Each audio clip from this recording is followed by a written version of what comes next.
Hello YouTube, my name is Anay and today I will be discussing how life arose on Earth. I will also talk up until the formation of LUCA. I hope you enjoy the video.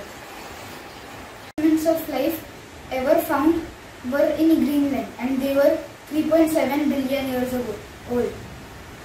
It was said to be a bacteria called the cyanobacteria, though this bacteria was very complex. Therefore, scientists have come to the conclusion that life must have existed before this bacteria came.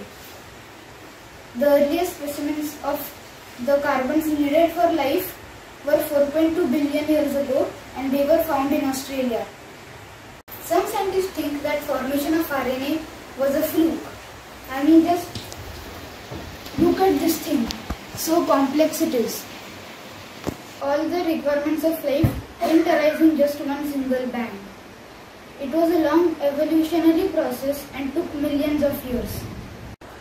Fatty acids are called lipids, and carbohydrates such as sugar are also necessary for life to survive, as I had failed to mention in the last video.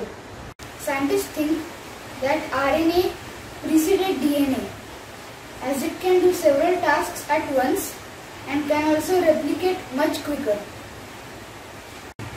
In 1952, Miller and Urey proved that simple proteins could form into the Earth's early atmosphere. Biochemistry for life is thought to have arose in the universe as far back as just 17 million years after the Big Bang. One theory for how life arose on Earth was that it occurred due to panspermia.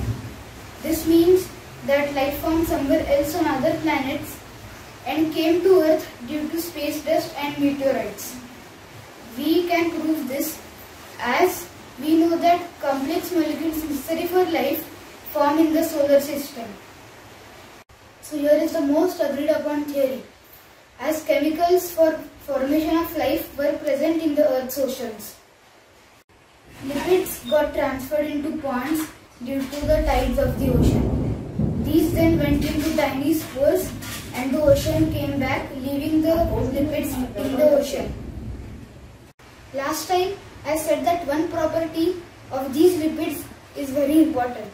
That property was one side was hydrophobic and the other was hydrophilic.